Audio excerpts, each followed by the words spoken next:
출발 증시 특급 2부 함께하고 계십니다. 개장해서 40분 흘렀는데 지수가 더 밀리네요. 코스피가 33포인트가 밀렸어요. 1.7%. 우리 야간 선물이 0.7%입니다. 대략 한 1% 이내에서 막아줄 걸로 기대했는데 좀 부담스러운 차익 매물들이 나오죠. 1880까지 지금 밀려 내려왔고요.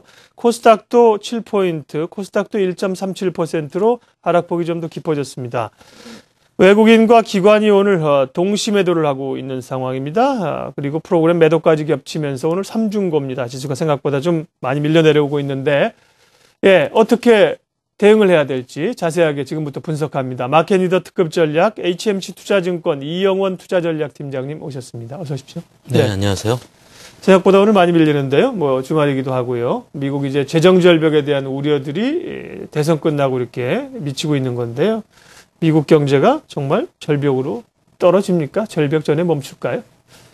글쎄요, 그 부분과 관련해서는 예측이 쉽지 않은 영역이면 분명한 것 같습니다. 네. 경제적인 판단보단 정치적인 그 프로세스에 의해서 결정이 되는 부분이니까요. 근데, 이번 선거 결과 보면서 좀 눈여겨봐둬야 될 부분이 하나 있는 것 같은데요. 이번에 공화당 부통령 후보로 나왔던 폴 라이언이란 분이 네. 하원 의원으로도 입후보 했었거든요. 예. 그러니까 이제 계속 당선되던 지역에 이제 출마를 해서 또 당선이 되셨습니다. 그러니까 만약에 대통령, 부통령에 당선이 됐었으면 이제 상원 의장을 하셔야 될 분인데 이제 떨어지고 나니까 하원 의원을 이제 계속 하게 된 거죠. 근데 그분이 하원에서 계속 맡았던 직책이 뭐였었냐면 공화당 예산위원장직을 계속 맡고 있었고요. 그러면서 사실 오바마의 정책과 가장 대립하는 그러면서 오바마의 정책을 잘 견제했다라는 의미에서 공화당 내에서 주목받고 부통령 후보까지 되었던 분인데 또 선거가 이제 공화당의 패배로 끝나고 공화당 내에서 롬니가 이제 선거 이후에 사라지면서 다음 차기 주자로 좀 떠오르고 있는 사람 중에 하나가 라이언 부통령 후보였던 것 같고요. 그 말씀이 이제 정치적으로 좀 긴장감이 늘어날 수 있다는 얘기죠. 예, 그분은 이번 회기가 끝나고 다음번 회기에도 공화당 예산위원장 맡기로 했고요. 이번 회기 안에는 관련된 타협 없을 거다라는 생각이 일반적인 것 같고 내년 초에 되지 않겠느냐라는 기대가 좀 있는 상황인 것 같은데 하원 의장도 마찬가지입니다만 예산위원장 맡고 있는 이분도 굉장히 강경한 입장을 갖고 있다라는 점, 이런 걸 생각을 해보면 이게 지금 재정 절벽과 관련된 이슈가 생각보다 좀 심각할 수 있다. 이런 좀 걱정을 해야 되는 그런 부분인 것 같고요.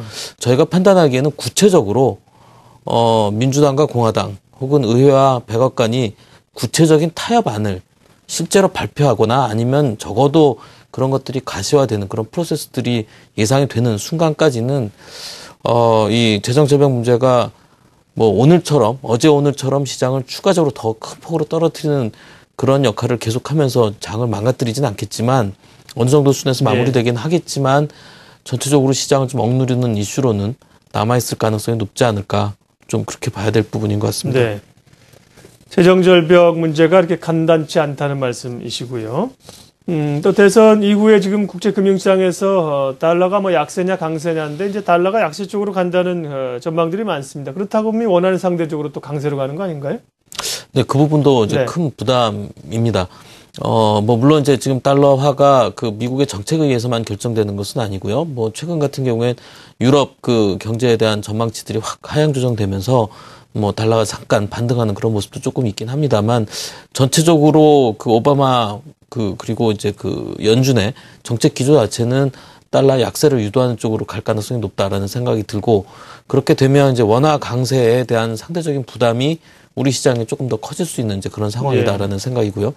한 가지 덧붙여서 생각을 해보면 달러만의 문제가 아니라 일본의 경우도 지금까지 장기간 지속되었던 엔고의 부담을 이제는 더 이상 지속할 수 없다라면서 지금 엔화 약세를 계속 유도하는 그런 정책을 쓰고 있기 때문에 우리의 경우에는 원달러 환율뿐만이 아니라 원엔 환율까지도 굉장히 부담스러운 그런 상황이 되고 있고 이게 어느 정도 영역부터 그러니까 환율 기준으로 어디까지 떨어지면 본격적으로 문제냐 이렇게 보기에는 그 숫자를 얘기하기는 어렵습니다만 작년 저점을 생각을 해보면 원달러 환율은 1,049원 그다음에 원엔 환율은 이제 100엔당 기준으로 하면 1270엔 뭐 이런 정도 수준이 작년 저점인데 네. 상당히 근접해 있는 상황입니다. 특히 원엔 같은 경우는 뭐 변동성이 조금만 더 커지면 거기 그 수준을 터치할 이제 그런 가능성도 굉장히 높아 보여서 이런 부분에 대한 부담도 함께 좀 고민을 하고 있어야 되는 좀 그런 상황이 아닌가 싶습니다.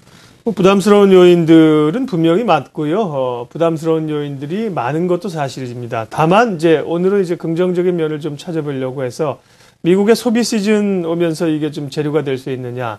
미국의 또 중국이나 지표도 조심스럽긴 합니다만 최근에 조금 돌아 나오거든요. 또 연말에 이 소비 시즌이 연말장에 좀 긍정적인 영향을 어느 정도 줄 수 있다고 보세요?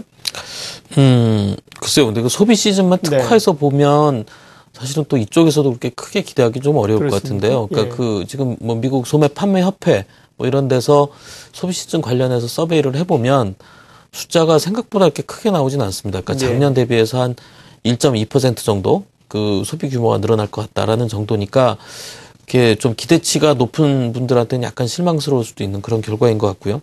다만 그 앞서 말씀하신 것처럼 이제 그 주변에 있는 다른 지표들 특히나 이제 고용 지표가 어쨌든 그 미국에서는 지금 두 달째 뭐 실업률 수준에서 뭐 이제 뭐 정체돼 있다고 하더라도 이제 그 분명히 고용 형태가 개선되는 모습을 보이고 있고 이게 지금 주택 시장은 벌써 상당히 오랜 기간 동안 회복되는 모습이 이어지고 있고 이런 부분들을 감안해서 볼 때는 이번 소비 시즌에 대한 기대치는 크지 않다고 하더라도 그러니까 이 부분은 사실은 그 기저효과라는 게 굉장히 크거든요. 재작년, 작년 두 해 동안 연말 소비 시즌이 예상외로 굉장히 그 뜨겁게 달아올랐었기 때문에 그 규모를 이제 기준으로 해서 기저효과로 계산을 하면 이제 소비 규모 늘어나는 게 크진 않은 것 같지만 전체적인 경기 지표들의 방향은 좀 상당히 긍정적인 그런 시그널을 줄 수 있다. 그리고 정책 측면에서 뭐 계속 얘기가 되는 부분입니다만 그 중국이나 미국이나 어떤 그 경기를 부양한 정책 지속될 수 있다라는 측면은 좀 시장에 방어적인 그런 역할을 하는 재료가 될 수 있을 것으로 보고 있습니다.